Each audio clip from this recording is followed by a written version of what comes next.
नमस्कार दोस्तों आज का जो टॉपिक है हम कैपेसिटर को क्लियर करेंगे। कैपेसिटर मतलब संधारित्र क्या होता है, इसके अंदर क्या क्या चीज़ें होती है, इसके टाइप्स वगैरह है ना। बिल्कुल इसको हम बेसिक तरीके से क्लियर करेंगे।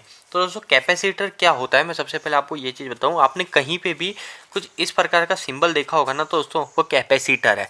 तो इस सिंबल से ही हमको पता चल जाएगा कि हमारे कैपेसिटर का काम क्या होता है। तो दोस्तों सबसे पहले चीज़ ये बताऊं कि जो कैपेसिटर का काम क्या है। तो कैपेसिटर उसी चीज़ को हम कैपेसिटर बोल सकते हैं, यानी दो प्लेट है, ठीक है, दो प्लेट है और उसके बीच में प्लेट मतलब आप कुछ भी मान सकते हैं। आप दो प्लेट का मतलब दो लोहे की रोड मान सकते हैं ओनली, ठीक है। ये दो लोहे की रोड है और इसके बीच में कुछ भी चीज़ है, हवा हो सकती है, पेपर हो सकता है, यानी कोई ऐसी चीज़ जिसके अंदर से हमारा करंट इधर से इधर पास नहीं होता हो, यानी हमारा वो एक तरह का इंसुलेटर की तरह हो, ठीक है। तो वो अगर बीच में आ गया तो वो हमारा कैपेसिटर है। तो दोस्तों कैपेसिटर का मतलब क्या होता है, एक ऐसी युक्ति जो कुछ समय के लिए हमारे विद्युत को, इलेक्ट्रिसिटी को स्टोर कर सके, उसे कैपेसिटर कहते हैं, ठीक है। कोई भी ऐसी चीज़ जो हमारे कुछ समय के लिए इलेक्ट्रिसिटी को स्टोर कर रही है तो हम उसको कैपेसिटर बोलेंगे। तो दोस्तों अब मैं आपको बताऊं तो ये दो टाइप के मेटल होते हैं, ठीक है। अब इसमें भी दोस्तों आपने कहीं कहीं पे इसके सिंबल देखे होंगे, कुछ इस प्रकार होता है और कोई कोई होते हैं हमारे सिंबल कुछ इस प्रकार होते हैं, ठीक है। तो दोस्तों दो हमारे टाइप के कैपेसिटर होते हैं। एक होता है हमारा फिक्स कैपेसिटर, यानी उसकी जो वैल्यू होती है वो फिक्स रहती है, और एक होती है वेरिएबल कैपेसिटर, ठीक है। एक होती है जिसकी वैल्यू होती है वेरिएबल, मतलब उसको हम कम ज़्यादा कर सकते हैं, ठीक है। इसकी जो वैल्यू होती है वो किसके अंदर होती है वो मैं आपको बताता हूँ। इसकी वैल्यू हमारे चार टाइप्स की होती है, ठीक है, चार टाइप की होती है, जिसमें एक होती है हमारी मिली फेराइड, ठीक है, मिली फेराइड। इसके बाद में जो इससे छोटी होती है वो होती है माइक्रोफेराइड, ठीक है, माइक्रोफेराइड। इसको उल्टा यू लिख के एफ लिख देते तो वो हो जाता है हमारा माइक्रोफेराइड, ठीक है। मिली फेराइड से छोटी माइक्रोफेराइड, इससे भी छोटी हमारी होती है, यानी इससे भी छोटी हमको कैपेसिटर की जरूरत पड़ी तो हमने उसको बोला नैनोफेराइड, ठीक है। इससे भी छोटा, फिर हमको इससे भी छोटे कैपेसिटर की जरूरत पड़ी तो हमने एक और बनाया जो बोला पिकोफेराइड, ठीक है। तो हमारे ये चार टाइप के कैपेसिटर होते हैं, नैनो, पिको, मिली और माइक्रो। तो इन चार टाइप के कैपेसिटर होते हैं। कैपेसिटर को हम जो डिनोट करते हैं वो हम करते हैं सी से, ठीक है। और इसको जो हम इसकी जो वैल्यू को जो मेजर करते हैं, इसकी जो वैल्यू को जो शो करते हैं वो करते हैं हम एफ से। एफ का मतलब होता है फेराड, FARAD, फेराड, ठीक है। अब दोस्तों इसके अलावा मैं आपको एक और चीज़ बताऊं, हम किसी कैपेसिटर को हमको चेक करना है तो हम उसको कैसे करेंगे। यानी आपके सामने ये दो टाइप के कैपेसिटर हैं, ठीक है। इस कैपेसिटर को आपको चेक करना है, एक सही है और एक खराब है, ठीक है। तो एक सही है और एक खराब है तो हम इसको चेक कैसे करेंगे। तो दोस्तों इसको चेक करने के लिए मैंने आपको सबसे पहले एक चीज़ बताऊं, आपको एक मल्टीमीटर का यूज करना पड़ेगा।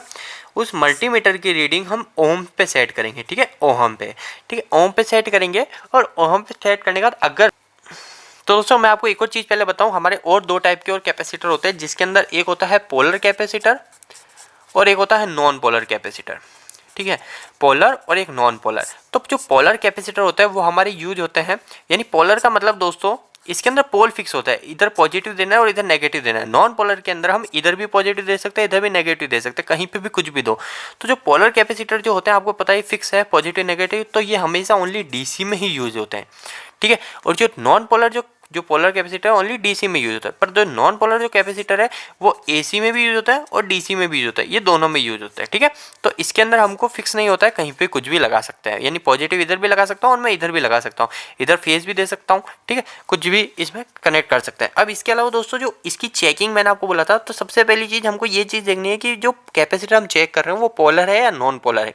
अगर वो कैपेसिटर हमारा पोलर कैपेसिटर है तो उस पोलर कैपेसिटर के अंदर सबसे पहले जो पॉजिटिव नेगेटिव लगाना है हमको देख के लगाना है। तो ओहम पे लीड लगाएंगे और दो लीड निकलेगी, एक पॉजिटिव और एक नेगेटिव की, ठीक है। ओहम पे लगाएंगे हम इसको मीटर को, और एक पॉजिटिव की जो लीड लगेगी वो पॉजिटिव की लीड हम पॉजिटिव पे लगाएंगे और नेगेटिव की लीड हम नेगेटिव पे लगा देंगे, ठीक है। और कुछ समय के लिए क्या होगा, यहाँ पे कुछ वैल्यू शो होगी, फिर बाद में वो वैल्यू 1 हो जाएगी, ठीक है। मैं इस पर प्रैक्टिकल वीडियोस आगे बनाऊंगा, आप इस चैनल को जो सब्सक्राइब कीजिए ताकि आगे जाके आपको और भी वीडियोस मिलते रहे। अभी मैं आपको यहीं पे क्लियर समझाता हूँ, ठीक है। अब कुछ समय के बाद क्या वैल्यू शो होगी, फिर आने वो वैल्यू फिक्स हो जाएगी, ठीक है, फिर वैल्यू शो नहीं होगी, फिर बाद में हमको क्या करना है, उसी समय हमको इसको ओहम से हटा के हमको इसको वोल्टेज पे ले जाना है। और वोल्टेज पे ले जाने के बाद हम देखेंगे कि जो वोल्टेज है वो धीरे धीरे समय के साथ कम होता जा रहा है और कुछ समय के बाद हमारा वोल्टेज 0 हो जाएगा। तो अगर ऐसा हो रहा है, धीरे धीरे वोल्टेज कम हो रहा है, तो हमारा कैपेसिटर जो है वो कैपेसिटर बिल्कुल सही है। और अगर ऐसा नहीं हो रहा है, यानी जो कैपेसिटर है वो कैपेसिटर खराब है, ठीक है। और हमको सबसे पहली चीज़ जो मैंने आपको बताया वो पोलर और नॉन पोलर का ध्यान रखिएगा, ठीक है। इसके अलावा दोस्तों एक और चीज़ मैं आपको बताऊं कि जो कैपेसिटर होते हैं, कैपेसिटर आपने सुना होगा कहीं पे सिरामिक कैपेसिटर होता है, सिरामिक कैपेसिटर होता है, तो इसमें भी बहुत टाइप के होते हैं। तो दोस्तों सिरामिक हो गया, कोई अभ्रक का कैपेसिटर होता है, ठीक है, कोई हमारा पेपर कैपेसिटर होता है। तो दोस्तों ये कैपेसिटर का नाम कैसे आता है, तो दोस्तों ये जो पेपर कैपेसिटर है, तो मतलब जो कैपेसिटर है जो इंसुलेटर है, यानी जो मैंने आपको बताया तो दो प्लेट होती है, तो इस प्लेट के बीच में जो चीज़ है, इंसुलेटिंग जो चीज़ है, अगर वो पेपर है तो पेपर कैपेसिटर कहलाएगा, सिरामिक मतलब चीनी मिट्टी का है तो चीनी मिट्टी सिरामिक कैपेसिटर कहलाएगा। कुछ इस प्रकार होता है। तो दोस्तों अगर आपको ये वीडियो पसंद आया हो, वीडियो को एक लाइक कीजिए। आपको ऐसे वीडियोस और चाहिए या आपका कोई सवाल हो तो आप मुझे नीचे कमेंट बॉक्स में कमेंट जरूर कीजिए। इलेक्ट्रिकल के वीडियोस आप हिंदी में देखना पसंद करते हैं तो आप इस चैनल को जरूर से सब्सक्राइब कीजिए। आज के लिए इतना ही, धन्यवाद।